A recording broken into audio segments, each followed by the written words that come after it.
Friends, eight educational academy 07 के इस YouTube channel में आप सभी दर्शकों का बहुत बहुत स्वागत है।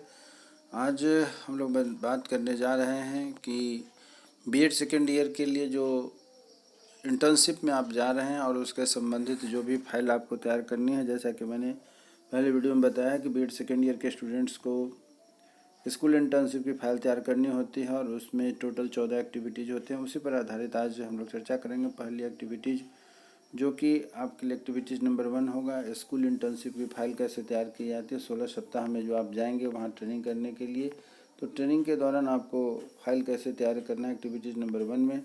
यह जो वीडियो है एक सैंपल मात्र है। मैं उम्मीद करता हूँ कि इस वीडियो को देखने के बाद आप इस वीडियो के आधार पर इससे बेहतर फाइल बना सकेंगे। यह एक संक्षेप है, एक निर्देश है, यह एक गाइडलाइन है जिसके द्वारा आपको फाइल बनाने के बारे में आपको विस्तृत जानकारी प्राप्त हो सकेगी।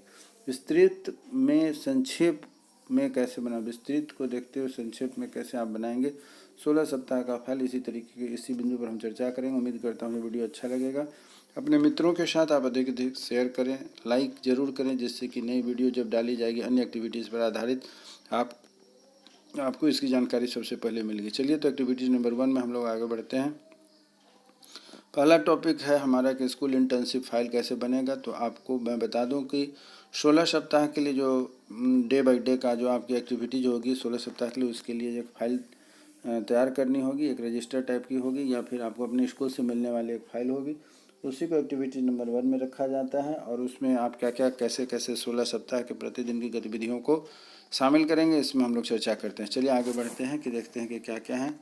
चलिए एक्टिविटी नंबर 1 का यहाँ पर आप देखिए कि आपको बताया जा रहा है स्कूल इंटर्नशिप की प्रस्तावना क्या है। तो यह देखिए कि यह वीडियो को आप या तो धीरे धीरे वीडियो चला करके इसको समझते हुए इसी के अनुरूप बना लीजिएगा, या नहीं तो फिर इसको देख करके एक बार फिर शुरू से आखिरी तक समझ लीजिएगा। वीडियो को पूरा देखने के बाद ही समझ में आएगा कि इस फाइल को कैसे तैयार करना है, एक्टिविटीज़ नंबर 1 को। और जहाँ नहीं समझ में आए आप हमें मैसेज के माध्यम से अपनी समस्याओं को लिख कर भेजिएगा, उसका जवाब मैं देने का पूरा प्रयास करूंगा। चलिए तो स्कूल इंटर्नशिप की प्रस्तावना क्या है इस पर हम चर्चा करते हैं। यह विद्यालय रिपोर्ट विद्यालय के प्रत्येक पक्षों के उजागर करने का प्रयास करती है, इससे कि विद्यालय की सामान्य जानकारी से लेकर के विशेष से लेकर विशेष जानकारी का वर्णन करने का प्रयास किया जाता है। मेरा यह मानना है कि विद्यालय केवल भवनों से बना हुआ एक संस्थान नहीं, अपितु एक लघु समाज है, जहाँ जाति, संप्रदाय, वर्ग, धर्म आदि के संबंधित छात्र, शिक्षक, स्टाफ एकत्रित होकर अपने कर्तव्यों का निवारण करने का प्रयास करते हैं। और इस रिपोर्ट में विद्यालय के समाप्त गतिविधियों के वर्णन का प्रयास किया गया है, जिसमें पठन पाठन कार्यों का विस्तार पूर्वक वर्णन करने का प्रयास किया गया है। तो यह था एक्टिविटी नंबर 1 की शुरुआत हो रही है। इसका अर्थ क्या होता है, ऊपर में प्रस्तावना आपने देखा है, यहाँ है कि इंटर्नशिप का अर्थ क्या होता है। तो इंटर्नशिप बीएड पाठ्यक्रम का एक भाग है जिसमें कि 16 सप्ताह का एक आवंटित विद्यालय में कार्य करना पड़ता है। उसके अंतर्गत विद्यार्थियों को बीएड के नियम के अनुसार पढ़ाने के लिए कक्षा में भेजा जाता है। विद्यार्थियों को इसके अंतर्गत रोजाना लेसन प्लान बनाना अर्थात तैयार करना पड़ता है और इसका संबंध लिखित रिकॉर्ड रखना पड़ता है। इससे इंस्ट्रक्टर को पता चलता है कि कक्षा कैसे पढ़ाया जा रहा है और क्या पढ़ाया जा रहा है। विद्यालय में होने वाली समस्त गतिविधियों की सक्रिय सहभागिता का साथ अवलोकन भी किया जाता है। तो आप देख रहे हैं यहाँ पर आपको विस्तृत जानकारी मिल रही है। प्रार्थना सभा, विद्यालय में जब प्रवेश करते हैं, विद्यालय को प्रारंभ करने से पहले किसी भी विद्यालय में ईश्वर को याद किया जाता है और उससे संबंधित प्रार्थना होती है। और प्रार्थना सभा में क्या होता है, प्रार्थना सभा का महत्व क्या है, उद्देश्य क्या है, इस पर हम लोग चर्चा करेंगे। हर अच्छे कार्य की शुरुआत सकारात्मक ढंग से होनी चाहिए, इसलिए विद्यालय के काम काज की शुरुआत प्रार्थना सभा से की जाती है। प्रत्येक विद्यालय की अपनी प्रार्थना सभा होती है। इस प्रार्थना सभा में शिक्षक, छात्र एवं अन्य कर्मचारी भी भाग लेते हैं और इस विद्यालय में भी अपनी प्रार्थना की शुरुआत शिक्षण कार्य शुरू करने से पहले की जाती है। इसके लिए सबसे पहले घंटी को रखा गया है। इसके बाद आगे जो हमारी एक्टिविटी होती है नेक्स्ट है, वह होता है कि विद्यालय के भवन संबंधी जानकारी। जैसा कि आप देख रहे हैं भवन का प्रकार कैसा है, पक्का है, कक्षाओं की संख्या क्या होगी, यहाँ पर आपको खाली जगह दे दिया गया है। उसके बाद है कार्यालय की संख्या कितनी है, वह भी आपको खाली स्थान दे दिया गया है। रसोई कक्ष है कि नहीं है, उसके बारे में लिखना है। शौचालय की सुविधा कैसी है, इसके बारे में लिखना है। खेल का मैदान कैसा है, इसके बारे में लिखना है। तथा बिजली की व्यवस्था कैसी है, इसके बारे में लिखना है। इसी प्रकार यहाँ पर एक और चीज़ यहाँ दिया गया है कि यदि आप प्राइमरी स्कूल के स्टूडेंट हैं या फिर जो माध्यमिक स्कूल के स्टूडेंट हैं या उच्च माध्यमिक विद्यालय के स्टूडेंट हैं, अर्थात आप जिस स्कूल में पढ़ाने गए हैं उसकी जानकारी दी गई कि विद्यालय के अध्ययन करने वाले छात्रों का डाटा, अर्थात कक्षा 1 से लेकर के 10th तक में जैसे आप जिस स्कूल में गए हैं उसके अनुसार यहाँ लिखिएगा। लेफ्ट में देख रहे हैं कि कक्षा है और राइट साइड में विद्यार्थी की संख्या दी गई है, अर्थात 1 2 3 4 5 6 7 8 9 10 11 12, अर्थात आप जब प्राइमरी से लेकर के हाई स्कूल तक +2 तक के छात्रों को पढ़ाएंगे तो उसके अनुसार यहाँ लिखिएगा कि किस कक्षा में कितने छात्र हैं। इसी पर आपको विस्तृत जो है कि अपना डिटेल्स देना है। चलिए आगे बढ़ते हैं। आगे देखिए कि वहाँ इस स्कूल का एक राष्ट्रीय गीत भी होता है, जिसे कि हम सभी जानते हैं, बचपन से पढ़ते आए हैं। वही है वंदे मातरम सुजलाम सुफलाम मलियज शीतलाम सद श्यामलाम मातरम वंदे मातरम शुभ ज्योत्सना पुलकितयामिनी फुल्लकुसुमिता द्रुवदल शोभनीम सुहासिनीम सुरदुर्वासिनीम सुखदाम वरदाम मातरम वंदे मातरम। ये हो गया। इसके बाद हम आगे बढ़ते हैं। राष्ट्रगान आप सभी जानते हैं कि राष्ट्रीय गान जन गण मन है, तो इसको भी आप अपने डायरी में लिख डालिएगा। उसी प्रकार आगे बढ़ते हैं। बिहार राज्य की अपनी एक अलग प्रार्थना होती है, वह भी यहाँ पर आपको दर्शाया गया है। मेरी रफ्तार पे सूरज की किरण नाज करे, ऐसी वखाज दे मालिक की गगन नाज करे, वो नज़र दे कि कुछ रुक कुछ क्रुद्ध करके हजीब की, वो मोहब्बत दे मुझे लम्हों अमन नाज करे, मेरी खुशबू से महक जाए ये दुनिया मालिक, मुझको तो फूल बना सारा चमन नाज करे। इस तरीके से आप देख रहे हैं कि बिहार राज्य की एक अपनी प्रार्थना है। यह भी हर एक विद्यालयों में अपने अपने ढंग से कराई जाती है। चलिए अब आगे बढ़ते हैं, काम की बात पर आगे बढ़ें।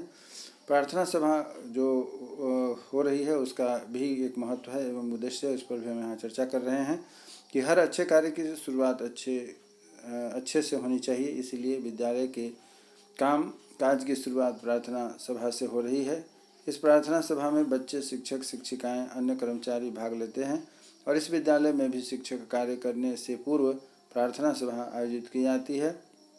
रोज़ सुबह 9 बजे से 9:30 बजे के बीच में प्रार्थना होती है, उसका संचालन होता है। उसके बाद आगे की कक्षा की पढ़ाई शुरू होती है। उसके बाद है प्रार्थना सभा प्रभारी जो होते हैं, उसका यहाँ पॉइंट दिया गया है।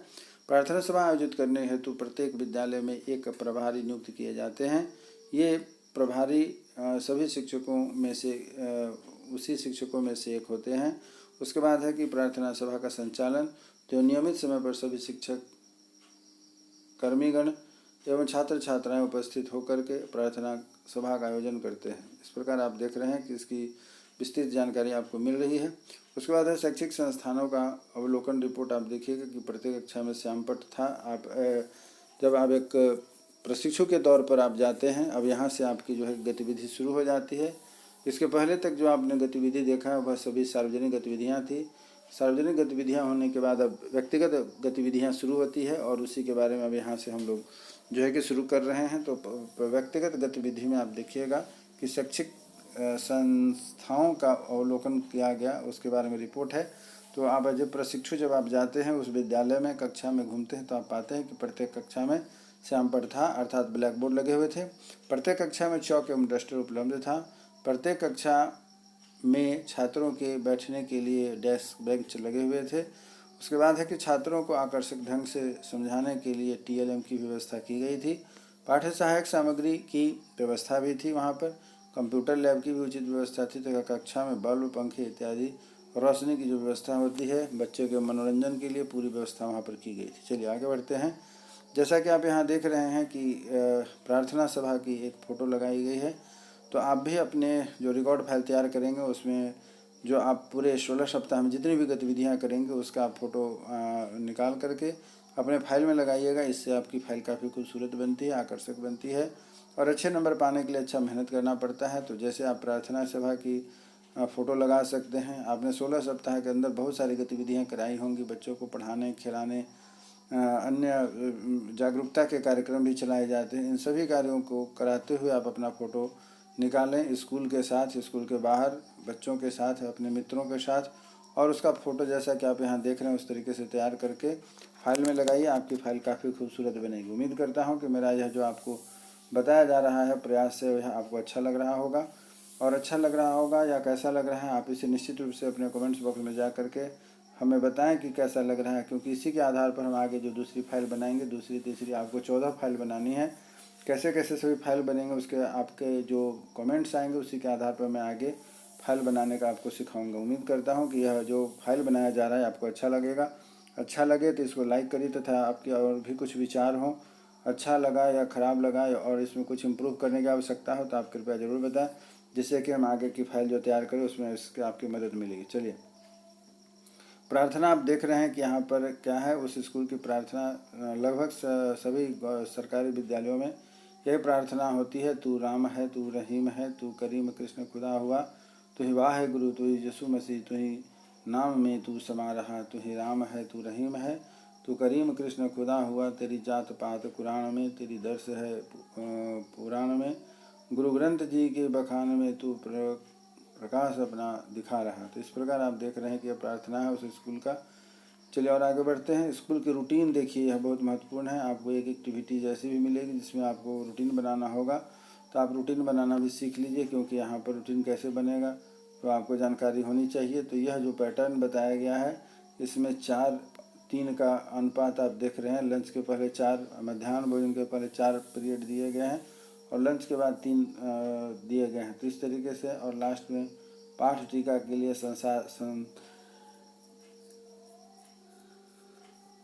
संधारण भी दिया गया है। तो इस प्रकार आप देखिए 4-3 के अनुपात में जो रूटीन बनाया गया है, और आखिरी में विद्यालय गतिविधि भी कुछ ना कुछ होनी चाहिए। तो इस प्रकार आप देखिए कि रूटीन बिल्कुल बहुत अच्छे तरीके से बनाया गया है। और आप ध्यान से समझिए, क्योंकि आपको भी आगे आने वाले समय में एक्टिविटीज़ नंबर जो आपका एक्टिविटीज़ नंबर 7 है उसमें आपको बनाने पड़ेंगे रूटीन। इस रूटीन को बनाने के लिए आप अपना जिस स्कूल में आपकी ट्रेनिंग मिली है वहाँ से आप सीखिए, समझिए, अपने वहाँ के हेड सर से, प्रधानाध्यापक जी से, जिससे कि आपको आगे आने वाले जो समय होगी उसमें परेशानी नहीं होगी। तो यह आपने देखा कि एक्टिविटी नंबर 1 जो चल रहा है उसके अंदर रूटीन बनाई गई है। अब आगे बढ़ते हैं इम्पोर्टेंस ऑफ द एजुकेशन। यहाँ पर जो है कि शिक्षा बच्चों को क्यों दी जानी चाहिए, चाहे हम शिक्षा के लिए बच्चों को क्यों प्रसारित करते हैं, अग्रसारित करते हैं, उनके अभिभावकों को क्यों हम कहते हैं कि बच्चों को पढ़ाइए, तथा किस बात को ध्यान में रख करके हमें घर बाहर सभी जगह शिक्षा पर ध्यान देना चाहिए, उन्हीं सब बातों पर यहाँ पर हमारा मुख्य है कि फाइल कैसे तैयार होगा। इम्पोर्टेंस ऑफ एजुकेशन इसमें बताया गया है। नंबर 1, एजुकेशन क्यों आवश्यक है, सशक्तिकरण के लिए। आप यहाँ से देख करके अपना नोट बना लीजिएगा, अब इसको मैं नहीं पढ़ूंगा। सशक्तिकरण क्या होता है आप देखिए, गरीबी कम करने के लिए शिक्षा अनिवार्य है। किस तरीके से शिक्षा हमारे लिए सहायक है, तो पहला है सशक्तिकरण के लिए, दूसरा है गरीबी कम करने के लिए, तीसरा आप देख रहे हैं कि समानता एवं सामाजिक न्याय पाने के लिए। तो इस प्रकार आप देख रहे हैं कि एजुकेशन का हमारे जीवन में क्या महत्वपूर्ण स्थान है। इसी प्रकार है पर्यावरण संरक्षण, संस्कृति संरक्षण, और भी गतिविधियां हैं जिससे कि आप पूरे वर्ष एक पूरे सत्र में चलाते हैं। और ख़ास करके जो इन 16 सप्ताह में आप जो भी गतिविधि अपने अपने स्कूल में पाते हैं, करते हैं, आप भी उस गतिविधि में शामिल हों और अपने छात्र छात्राओं के साथ जिनको आप पढ़ाते हैं, मेहनत करते हैं, उनके साथ आप अपना फ़ोटो इस फाइल में बना करके डाल सकते हैं, जो काफ़ी आकर्षक होगा तथा एक नज़ीर बनेगा, जिससे कि और दूसरे स्टूडेंट भी इससे बेहतर बनाएंगे। इसी प्रकार देखिए कि यहाँ अम्बेडकर जयंती मनाई गई है। स्कूल के अन्य शिक्षक और छात्र छात्राएँ सभी मिलकर के अम्बेडकर जी की जयंती मना रहे हैं। तो आप भी 16 सप्ताह में बहुत सारी गतिविधियाँ होंगी, उन सभी गतिविधियों के फ़ोटो को डालें जो आप करवाते हैं या आप उसमें सम्मिलित होते हैं, तो इससे आपको भी मन लगेगा तथा आपकी फाइल बहुत अच्छी बन जाएगी। चलिए आगे बढ़ते हैं। अब यहाँ से फाइल को तैयार करने की गतिविधि आपको सिखाई जाती है। यहाँ देखिए कि दिया गया है फर्स्ट डे। फर्स्ट डे के ऊपर में इस बच्चे ने अपना डिटेल्स डाला हुआ है, यूनिवर्सिटी रोल नंबर डाला हुआ है, उसके बाद दिनांक किसको किए हैं उसको दिया गया है, उसके बाद नाम है उस स्टूडेंट का, उसका रोल नंबर है तथा विद्यालय का नाम, अर्थात जिस विद्यालय में आप पढ़ाने के लिए गए उस विद्यालय का फर्स्ट डे में आपके क्या हुआ उसके बारे में आपको लिखना है। तो यहाँ देख रहे हैं कि फर्स्ट डे में लिखा है कि आज दिनांक, जो भी आप यहाँ पर दिनांक देंगे उसके अनुरूप विद्यालय में मेरा पहला दिन था, जिसमें कि प्राध्यापक, शिक्षक एवं शिक्षिकाओं तथा विद्यालय के बच्चों के साथ परिचय प्राप्त की गई। और इसे दौरान सभी शिक्षकगण का व्यवहार काफ़ी सराहनीय रहा तथा सभी शिक्षकों ने हमारी काफ़ी सहायता की, जिसके लिए उसकी आभारी रहूँगी। क्या हो गया, रहूँगी या रहूँगा, जिस तरीके से आप है उसी अनुसार आप फाइल बनाइएगा। एक्टिविटी नंबर 2 पर दिया गया है सेकेंड डे के जो एक्टिविटी उसमें कहा गया है, इसमें भी उसी तरीके से अपना डिटेल्स आपको भर देना है।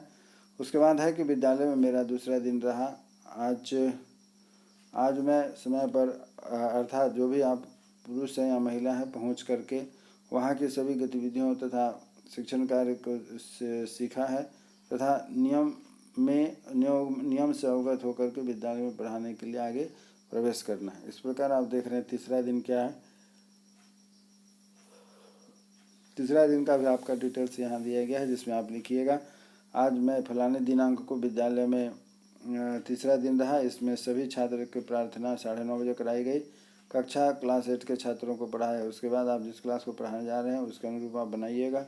सभी को गृह कार्य दिया गया तथा फिर से 4 बजे तक वहाँ पर कक्षाएं चली। उसके बाद चौथा दिन आप देख लीजिए, स्टूडेंट का details, university roll, date, name of the student, name of the school and the college name, ये सभी कुछ जो है कि आपको एक फॉर्मेट में रहेगा, जिसको कि आप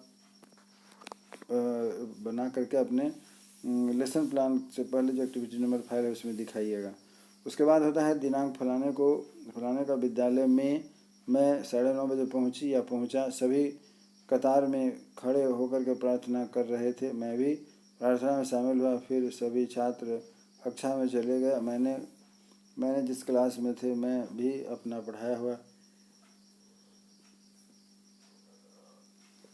सभी छात्र मेरे शिक्षण से प्रभावित होते हैं तथा सभी गृह कार्य लेने के लिए तत्पर होते हैं और लेते भी। अब आते हैं 5वें दिन की क्या गतिविधि थी।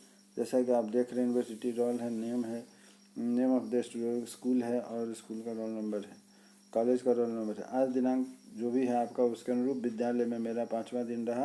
विद्यालय पर मैं समय पर पहुंचा और प्रार्थना में शामिल हुआ तथा सभी छात्र जो है कि पंक्तिबद्ध बन करके कक्षा में पहुंचे और मैं भी कक्षा 6 में, अर्थात आप जिस विषय के शिक्षक हैं उस विषय को पढ़ाने के लिए आप भी अपने उस क्लास में पहुंच जाते हैं। 5वां के बाद होता है यहाँ पर 6वां दिन होता है। जैसा कि आप देख रहे हैं स्टूडेंट अर्थात जो प्रशिक्षु आप हैं उसका डिटेल्स रहेगा। उसके बाद नीचे दिया है कि मैं जिस भी दिनांक को आपका पड़ेगा यह दिन उसका अनुरूप है। विद्यालय में मेरा 6वां दिन था। मैं शामिल हुई तथा सभी छात्र पंक्ति में कतार में खड़े होकर के प्रार्थना के लिए वहाँ से क्लास 8 की में हुई और गृह कार्य भी दिया। मतलब कि उस दिन की जो गतिविधि थी वह आप यहाँ देख रहे हैं। इस प्रकार मिला करके एक सप्ताह पूरा होता है। दूसरे सप्ताह में आप देखिए क्या कहा गया। इस सप्ताह में मैंने अर्थात आप जिस भी कक्षा को पढ़ाए जाएंगे, कक्षा के जिस विषय को पढ़ाएंगे उसको लिखना है। मुझे कहा गया कि वातावरण में सुव्यवस्थित करने का भी कार्य किया गया। मैंने कक्षा में जो भी चैप्टर पढ़ाया बताया है उसके बारे में यहाँ पर लिखा गया। यहाँ टीचर इंग्लिश के जो स्टूडेंट हैं उसने यह फाइल बनाई है, इसलिए उसने अपनी इंग्लिश की डिटेल्स को यहाँ लिखा हुआ है। उसके बाद तीसरा सप्ताह आता है। इस सप्ताह में भी आप देखिए क्या कर रहे हैं। इस सप्ताह भी हम सभी छात्र अध्यापक और अध्यापिका नियमित रहे हैं और इस सप्ताह में मुझे कक्षा जिसमें भी आपने पढ़ाया 7वीं और 8वीं पढ़ाने का जो है कि आदेश प्रधानाध्यापक जी ने दिया और इस कक्षा में कक्षा 8 में जो भी आपने टॉपिक पढ़ाया और जिस 7th में जिस भी क्लास को आप पढ़ा रहे हैं उसके अनुसार आपने गृह कार्य दिया, चेक किया और फिर से जो है कि उस कक्षा की पढ़ाई को पूरा करके आगे क्लास में चले जाते हैं। चौथे सप्ताह में देखिए, इस सप्ताह भी हम सभी छात्र अध्यापक अध्यापिका नियमित रहे और सभी समय पर विद्यालय कार्य संपन्न करने के बाद उसके बाद प्रिंसिपल के आदेशानुसार सभी कक्षा में जाने की आज्ञा दी गई। सभी अपने कक्षा में चले जाते हैं और अपने कक्षा में गए हुए बच्चों को प्रश्न पूछते हैं, बताते हैं तथा विषय को पढ़ाने के लिए बच्चों को शनिवार का गेम भी खिलाते हैं तथा बच्चों को शनिवार की बहुत मस्ती करना पसंद है और मस्ती भी शिक्षक और छात्र छात्राएं करते हैं। इसी प्रकार 5वां दिन है। आप देख रहे हैं ऊपर में स्टूडेंट का डिटेल दिया गया है। इस सप्ताह में भी हम सभी छात्र अध्यापिका नियमित आ रहे हैं और सभी समय पर विद्यालय पहुँच करके कार्य को संपन्न करते हैं। उसके बाद सभी अपने अपने कक्ष में चले गए। सभी अपने अपने कक्षा को में जा करके अपने अपने विषय को पढ़ाया तथा प्रश्न पूछे गए। सभी बच्चों ने जवाब दिए। गृह कार्य चेक किया गया और उस गृह कार्य को शनिवार के दिन पढ़ाने के बाद बच्चों को अंतराक्षरी खिलाया गया तथा नए गेम के बारे में सीखने का मौका मिला। बच्चों ने शनिवार को काफ़ी मस्ती की तथा छात्र अध्यापिका इस तरह सप्ताह से नियमित कर रहे हैं। अब आता है 6ठा सप्ताह की बारी। यहाँ देख रहे हैं इस सप्ताह में क्लास 6 में इंग्लिश पढ़ाने वाली यह जो है स्टूडेंट, उसने अपना फाइल बनाया है, तो आप जो पढ़ाइएगा उसका बनाइएगा। और कक्षा के वातावरण को भी सुव्यवस्थित करने का प्रयास किया गया। कक्षा के वातावरण को अनुकूल की फिर से पढ़ाया और गृह कार्य के लिए फिर से 4 बजे तक फिर 4 बजे वहाँ से चली गई और शनिवार के दिन बच्चों के साथ गेम खिलाया तथा अन्य जो गतिविधि आपने किया उसके बारे में यहाँ पर लिखना है। 7वां दिन की घटनाक्रम क्या है वह भी आप पर देख रहे हैं कि लिखा गया है स्टूडेंट का डिटेल्स। इस सप्ताह बालिका के द्वारा अध्यापिका समय सारणी के अनुसार कक्षाएं प्रारंभ की गई, जिसमें प्रथम चक्र 10 बजे से शुरू होना, प्रार्थना के बाद 10 बजे से लेकर के प्रथम चक्र के अंतर्गत विषय अंग्रेजी विषय की कक्षा में शिक्षिका द्वारा ली गई, जिसमें से मैंने उसे लेसन प्लान के तौर पर शुरू किया। फिर बच्चों को गृह कार्य दिए गए और गृह कार्य चेक किया गया तथा उसको आगे की ओर दे दी गई। अब आता है 8वां सप्ताह। जैसा कि आप देख रहे हैं ऊपर में डिटेल्स दिया गया है। इस सप्ताह सर्वप्रथम विद्यालय में सुबह 9:20 में समस्त छात्र छात्राएँ उपस्थित हुए, प्रार्थना स्थल पर पहुँच कर एकत्रित हुए। उसके बाद 3 छात्र छात्राओं के द्वारा कक्षाएं संचालित किया गया। फिर सभी छात्र अध्यापक अध्यापिका उनकी कक्षाओं में जाने के लिए बोला गया। सभी अपने अपनी कक्षा में शांतिपूर्वक तरीके से पंक्तिबद्ध होकर के चले गए। फिर अपने अपनी कक्षा में चली गए और उसके बाद सभी को पढ़ाया, कुछ प्रश्न दिए जिसका कि उत्तर बच्चों ने दिए तथा कुछ ने नहीं दिए। फिर उन्हें जो आप प्रशिक्षु हैं उन्होंने समझाया, गृह कार्य दिया और फिर वहाँ से चल देते हैं। इसी प्रकार 9वां सप्ताह शुरू होता है। इस सप्ताह भी सभी छात्र अध्यापक अध्यापिका नियमित रूप से समय पर विद्यालय पहुँच करने का काम संपन्न करते हैं। इसके बाद सभी अपने अपने कक्षा में चले गए। सभी अपने अपने विषय को पढ़ाया और बच्चे से प्रश्न किए और सभी बच्चों ने प्रश्नों के उत्तर दिए, जवाब दिए, गृह कार्य के लिए चले जाते और गृह कार्य सभी करके लाते। इस प्रकार आप देख रहे हैं कि 10वां सप्ताह शुरू हो जाता है और इस सप्ताह में सर्वप्रथम बच्चों को पंक्तिबद्ध करके तरीके से खड़ा किया जाता है। प्रार्थना सभा सभी में करवाए जा रहे हैं। सभी के अर्थ अपने विषयों को पढ़ाया जा रहा है। सभी ने अपने अपने विषयों को पढ़ाया। फिर लंच लिए, लंच ब्रेक होता है। आज मिड डे मील अर्थात लंच ब्रेक में भोजन के बच्चों को सब्जी, चावल, सोयाबीन अथवा जो दाल उसके रूटीन थी उसके अनुसार मिलता है। उसके बाद है कि लंच समाप्ति के बाद भी 1 बजे से कक्षा प्रारंभ होती है। सभी बच्चे विषय को पढ़ाया जाता है। बच्चे को गृह कार्य दिया जाता है, पूछा जाता है, याद करके लाने वाले को सुनाया जाता है और फिर से गृह कार्य दे दिया जाता है। इस प्रकार बढ़ते हुए हम 11वें सप्ताह पर पहुंचते हैं और इस सप्ताह भी हम सभी अपने विद्यालय कार्य को संपन्न करते हैं। उसके बाद प्रिंसिपल साहब के आदेशानुसार सभी कक्षा में जाने को आज्ञा दी जाती है। सभी अपने अपने कक्षा में चले जाते हैं और सभी अपने अपने विषय को पढ़ाना शुरू कर देते हैं, प्रश्न पूछना, जिससे कि कुछ न उत्तर मिले और उसके आधार पर फिर आगे का गृह कार्य या फिर जो है कि अन्य गतिविधि कक्षा में होंगे। शनिवार के दिन पढ़ाने के बाद बच्चे को गेम खिलाया जाता है। बच्चे बहुत मस्ती करते हैं और छुट्टी के बाद सभी अपने अपने घर चले जाते हैं। फिर से अपने अपने घर की ओर चल दिया। अब आते हैं 12वां सप्ताह की क्या घटनाक्रम है उस पर देखते हैं। 10 सप्ताह में सर्वप्रथम विद्यालय परिसर में सभी 9:20 में पहुंचते हैं। समस्त छात्र छात्राएं विवाह प्रार्थना सभा स्थल में एकत्रित होकर के पश्चात उनमें से 3 छात्राएं प्रार्थना सभा कार्यक्रम संचालित करते हैं और इसके बाद प्रार्थना शुरू की जाती है। अंत में राष्ट्रीय गान का उच्चारण किया जाता है। जनगण मन जो होता है उसको कराने के बाद कक्षा शुरू होते हैं। शिक्षिका ने समय सारणी के अनुसार अब पढ़ाना शुरू किया। इसके सभी अपने अपने विषय को पढ़ाया। मैंने भी अपने इंग्लिश के विषय को पढ़ाया लेसन प्लान के साथ, जिसने कुछ ने उत्तर दिया और कुछ ने उत्तर नहीं दिया। फिर मैंने उसे समझाया और उसके बाद भी गृह कार्य दे दिया गया। अब बीच में कि शनिवार के बाद संडे आ जाता है। इस तरीके से बीच में बहुत सारी जो है कि आपको संडे मिलेंगे।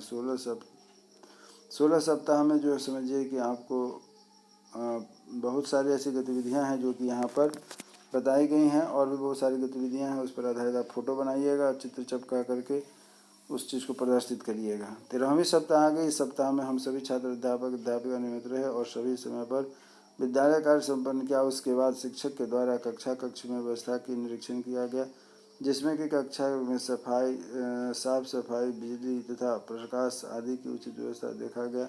छात्र अध्यापक तथा छात्र अध्यापिका को को बढ़ने के लिए उचित फर्नीचर की व्यवस्था, बैठने के लिए उचित फर्नीचर की व्यवस्था की गई। अब है कि शिक्षिका के द्वारा अध्यापिका समय सारणी के अनुसार कक्षा के प्रारंभ की गई।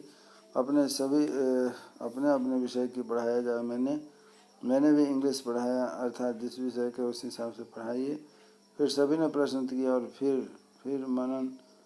फिर मैंने समझाया। उसके बाद गृह कार्य दिया गया। लंच ब्रेक, जैसा कि आप जानते हैं कि 12 बजे के आसपास लंच ब्रेक होता है। उसके बाद जो है कि फिर लंच ब्रेक के बाद क्लास प्रारंभ होते हैं। सर्वप्रथम बच्चों को पंक्तिबद्ध करके हाथ धुलवाए जाते हैं। छात्र छात्राओं को विद्यालय में ही मिड डे मील भोजन कराया जाता है, जिसमें कि लॉज के छात्र छात्राओं को दाल चावल सब्जी इत्यादि का जो है कि परेशानी नहीं होती है। सब कुछ जो आसानी से उपलब्ध हो जाता है। उसके बाद है कक्षा प्रारंभ करना। लंच समाप्ति के बाद सभी अपने अपने क्लास में चले जाते हैं और सभी अपने अपने विषय को पढ़ाना शुरू कर देते हैं। गृह कार्य चेक किया जाता है। गृह कार्य सभी बच्चों को दिया जाता है। छुट्टी के बाद सभी बच्चे घर जाने के लिए उत्साहित हो जाते हैं तथा अपना अपना बैग उठा करके भागने के लिए बच्चों से शांति से ही बच्चे को लाइन लगा करके बाहर निकालने जाता है। तब सभी बच्चे शांतिपूर्वक बाहर निकल करके जाते हैं। इस प्रकार पुनः जो एक सप्ताह पूरा हो गया। अब आखिरी सप्ताह में हम लोग चल रहे हैं। 14वां सप्ताह। इस सप्ताह भी हम सभी छात्र अध्यापक अध्यापिका नियमित रूप से सभी समय पर जो है पहुँच करके संपन्न किया और सभी पर अपने अपने विषय को पढ़ाया तथा बच्चों से प्रश्न पूछा। तो कुछ बच्चे उत्तर दिए और कुछ बच्चे उत्तर नहीं दिए। फिर मैंने समझाया। इसके बाद गृह कार्य के विषय के में पूछा कि मैं गृह कार्य चेक किए, बोधात्मक प्रश्न पूछ करके बच्चों के आकलन का मूल्यांकन किया। फिर गृह कार्य भी संपन्न कर लिया गया। इस प्रकार देख रहे हैं कि लंच ब्रेक होता है और सप्ताह समाप्त होने के बाद चावल खीर इत्यादि जो कुछ भी वहाँ पर लंच ब्रेक में मिड डे मील के तौर पर मिलता है उसकी व्यवस्था की गई। अब है कक्षा प्रारंभ करना। आखिरी में पहुँच गए हैं। लंच ब्रेक के बाद कक्षाएं प्रारंभ होती है। सभी अपने अपने कक्षा में चले जाते हैं। सभी अपने अपने विषय को पढ़ाया। कुछ प्रश्न बच्चों ने पूछा और उनसे जवाब भी दिया गया। फिर गृह कार्य चेक किए गए और सभी को गृह कार्य दिए गए। शनिवार के दिन पहले बच्चों को पढ़ाया गया। फिर उसके बाद गेम हुआ। कुछ नया गेम के बारे में मैंने उन्हें बताया और बच्चों को बहुत सारी मस्ती कर रही थी। उसके बाद बारी आती है छुट्टी की। छुट्टी होने के बाद सभी बच्चे अपने अपने घर चले जाते हैं और हम सभी प्रशिक्षु प्रधानाचार्य ने से मिल कर के अपने अपने घर चले गए। इस प्रकार आप देख रहे हैं कि 14 दिनों का काम पूरा होता है। 15वां दिन और करीब करीब आखिरी दिन में पहुंच चुके हैं। 15वां सप्ताह है। इस सप्ताह में हम सभी छात्र अध्यापक नियमित रहते हैं और इस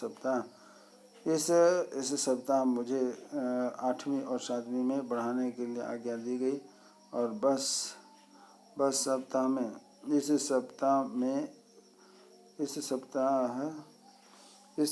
6वीं और 7वीं कक्षा में पढ़ाया गया। गृह कार्य को चेक करने के लिए कहा गया तथा इंग्लिश में आगे के टॉपिक के बारे में बताया गया। तो गृह कार्य सभी को दिए गए। विद्यालय में छुट्टी होने पर सभी बच्चे अपने अपने घर चले गए और अपने घर चली गई। और इस प्रकार 16वां सप्ताह देखिए क्या होता है। ऊपर आप देख रहे हैं उसे स्टूडेंट का डिटेल्स है। इस सप्ताह भी हम सभी छात्र अध्यापक अध्यापिका नियमित रहें और सभी विद्यालय पहुंच करके कार्य को संपन्न करते हैं। इसके बाद छात्राध्यापक के अनुसार सभी को कक्षा में जाने की अनुमति दी गई है। मुझे कुछ काम ऑफिस में दिया गया है जिसे कि पूरा करने के लिए मैम की भी मैंने सहायता ली है। फिर कक्षा 8वीं से और विषय को पढ़ाया गया। बुधवार को क्लास 7 क्लास में पढ़ाया गया है। गुरुवार को 6 क्लास में पढ़ाया गया है तथा शनिवार के दिन जो बच्चों को गेम खिलवाया जाता है। अब लंच ब्रेक हो गया। अन्य गतिविधियों के साथ ही इस सप्ताह बच्चे को कड़ी चावल अथवा चावल खीर के लिए किए जाने वाले होते हैं। उसके बाद लंच ब्रेक के बाद कक्षाएं शुरू होती है और सभी बच्चे अपने अपने कक्षा की ओर शिक्षकों का बच्चों से प्रश्न शुद्ध और बच्चों से प्रश्न जो है कि पूछना और पढ़ाया जाना, गृह कार्य चेक किया जाना। फिर सभी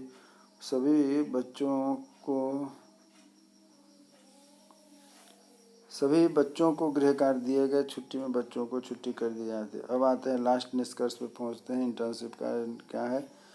तो मेरा यह इंटर्नशिप जो है कि बहुत अच्छा रहा। छात्रों के साथ अनुभव काफ़ी अच्छा रहा। उन्होंने मेरे प्रश्नों का उत्तर दिया और मेरे द्वारा दिए गए गृह कार्य को समय पर पूरा किया। यहाँ के शिक्षक शिक्षिकाओं का सहयोग रहा, जिसके कारण मैंने इस इंटर्नशिप की बड़ी सफलता को आसानी से पूरा किया। उसके बाद अब लास्ट आइए इसी टॉपिक पर हम लोग पढ़ाई चर्चा करके बात को ख़त्म करते हैं। इस विद्यालय के प्रधानाध्यापक महोदय ने भी समय समय पर पर मेरा मार्गदर्शन किया है। इन सब की वजह से ही मैंने एक अध्यापक के गुणों को समझा पाया और इसके व्यवहार में उतारने का पूर्ण प्रयास किया जाना। तो मैं उम्मीद करता हूँ कि यह जो गतिविधि एक्टिविटी नंबर 1 जो है कि वहाँ पर आपके पास तो है ही, और इस तरीके से आप अपने फाइल को तैयार करें। जैसे भी आपको आवश्यकता हो कमेंट्स बॉक्स में इस पर आप अपनी बातों को रखें, उसको दूर करने का पूरा प्रयास किया जाएगा। उम्मीद करता हूँ आज का वीडियो आपको अच्छा लगा होगा तथा आप इसको और बेहतर बनाने का प्रयास करेंगे। हमारी आपकी फिर से मुलाकात होगी अलग वीडियो में और नए टॉपिक को लेकर के। तब तक के लिए नमस्कार, जय हिंद।